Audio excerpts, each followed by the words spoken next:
Hello guys, welcome back to my channel. അപ്പോൾ നമ്മൾ ഇന്ന് ചെയ്യാൻ വേണ്ടി പോകുന്നത് ഒരു അടിപൊളി ബ്രെഡ് പുഡിംഗ് ആണ്. വളരെ സിമ്പിളായിട്ട് നമുക്ക് ഉണ്ടാക്കാൻ വേണ്ടി പറ്റും. അപ്പോൾ വീഡിയോ സ്കിപ്പ് ചെയ്തേ കാണാൻ നോക്കാം. നമുക്ക് നേരെ വീഡിയോയിലോട്ട് കിടക്കാം. അപ്പോൾ നമ്മുടെ പുഡിങ്ങിലോട്ട് നമുക്ക് ആദ്യം തന്നെ ഒരു പാക്കറ്റ് ബ്രെഡ് എടുത്തിട്ടുണ്ട്. പിന്നെ വാനില എസൻസ്, പാല്, പഞ്ചസാര, കസ്റ്റർഡ് പൗഡർ 2 ടേബിൾ സ്പൂൺ എടുത്തിട്ടുണ്ട്. പിന്നെ വാനില എസൻസ് ഓപ്ഷണലാണ്, വേണമെങ്കിൽ ചേർത്താൽ മതി. നമുക്ക് ആദ്യം തന്നെ നമുക്ക് ആവശ്യമുള്ള ബ്രെഡ് നമ്മൾ ഒരു 6 സ്ലൈസ് ബ്രെഡ് എടുത്തിട്ടുണ്ട്. അതിൻ്റെ സൈഡൊക്കെ ഒന്ന് അരിഞ്ഞ് നമുക്കൊന്ന് മാറ്റി വെക്കണം. അതിനുശേഷം നമുക്ക് പാലെടുത്തിട്ടുണ്ട്. നമ്മൊരു പാക്കറ്റ് പാലെടുത്തില്ല, കാരണം പകുതി നമുക്ക് ആവശ്യമുള്ളൂ. അപ്പോൾ പകുതി പാല് നമ്മൾ തിളപ്പിക്കാൻ വെച്ചിട്ട് അതൊന്ന് ചൂടായി വരുമ്പോഴത്തേനും നമുക്കൊന്നെങ്കിൽ കണ്ടൻസ്ഡ് മിൽക്കോ അല്ലെങ്കിൽ പഞ്ചസാരയോ ആഡ് ചെയ്ത് കൊടുക്കുക. നമ്മൾ പഞ്ചസാര എടുത്തിട്ടുണ്ട്. പഞ്ചസാര ഒരു 5 ടേബിൾ സ്പൂൺ എടുത്തിട്ടുണ്ട്. നിങ്ങളുടെ മധുരം അനുസരിച്ച് നിങ്ങൾക്ക് നോക്കിയിട്ട് ചേർത്താൽ മതി. മധുരം കുറച്ച് കൂടുതൽ എടുക്കണമായിരിക്കും നല്ലത്, കാരണം ഇത് സെറ്റ് ചെയ്ത് വരുമ്പോൾ നമുക്ക് കുറച്ച് മധുരം കുറവുള്ള പോലെ തോന്നും. അപ്പോൾ ഈ ഒരു സമയത്ത് നമ്മൾ നേരത്തെ എടുത്തു വെച്ച കസ്റ്റർഡ് പൗഡറിലോട്ട് കുറച്ച് തണുത്ത പാലൊഴിച്ചിട്ട് ഒന്ന് സെറ്റ് ചെയ്തെടുക്കണം. ഞാനത് വീഡിയോ എടുക്കാൻ വേണ്ടി മറന്നുപോയതാണ്. നമ്മുടെ കസ്റ്റർഡ് പൗഡറിൽ പാലൊഴിച്ച് ഇളക്കിയെടുത്തതാണ്. അപ്പം നമ്മുടെ മിക്സ് നമ്മൾ ഇതിലോട്ട് ഒഴിച്ച് നല്ലപോലെ ഒന്ന് ഇളക്കിയെടുക്കണം. നമ്മുടെ മിക്സ് ഇട്ടതിന് ശേഷം നല്ലപോലെ ഇളക്കി കൊടുക്കണം, കാരണം ഇത് അടിയിൽ പോയി പറ്റിപ്പിടിച്ചിരുന്ന് അടി പിടിക്കും. അപ്പോൾ അത് കാരണം ഇളക്കിക്കൊണ്ടേയിരിക്കണം.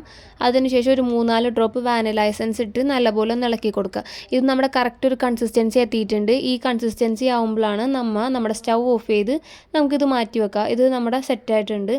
നമുക്കിനി അടുത്തതായിട്ട് ഇത് ലെയർ ചെയ്യണ പരിപാടിയാണ്. അപ്പോൾ ഈ പാത്രത്തിലാണ് നമ്മൾ സെറ്റ് ചെയ്യണത്.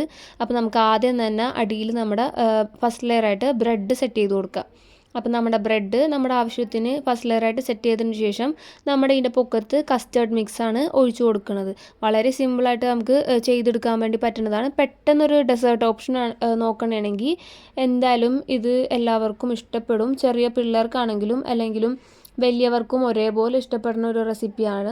അപ്പോൾ വീഡിയോ ഇഷ്ടപ്പെട്ടവർ എന്തായാലും ലൈക്ക് ചെയ്യണം, സബ്സ്ക്രൈബ് ചെയ്യണം. പിന്നെ ഇത് മറ്റുള്ളവർക്ക് ഷെയർ ചെയ്തും കൊടുക്കണം. ഉണ്ടാക്കി നോക്കിയിട്ട് എന്തായാലും ഇത് കമൻറ്റിലൂടെ അറിയിക്കുകയും ചെയ്യേണ്ടതാണ്. അപ്പോൾ ഇതേപോലെ തന്നെ നമ്മൾ സെക്കൻഡ് ലെയറും ഇതേപോലെ സെറ്റാക്കിയിട്ടുണ്ട്. വളരെ സിമ്പിളാണ്. ഇത്രയേ ഉള്ളൂ പരിപാടി. നമ്മുടെ പരിപാടിയൊക്കെ കഴിഞ്ഞിട്ടുണ്ട്.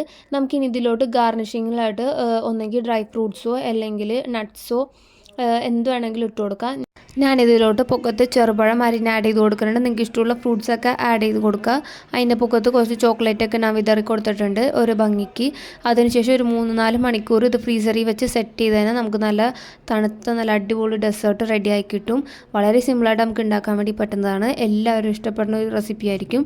അപ്പോൾ നമുക്ക് എല്ലാവർക്കും അടിപൊളിയായിട്ട് ഇത് കഴിക്കാം. അപ്പോൾ അടുത്ത വീഡിയോ ആയിട്ട് കാണുന്നത് വരെ ബൈ.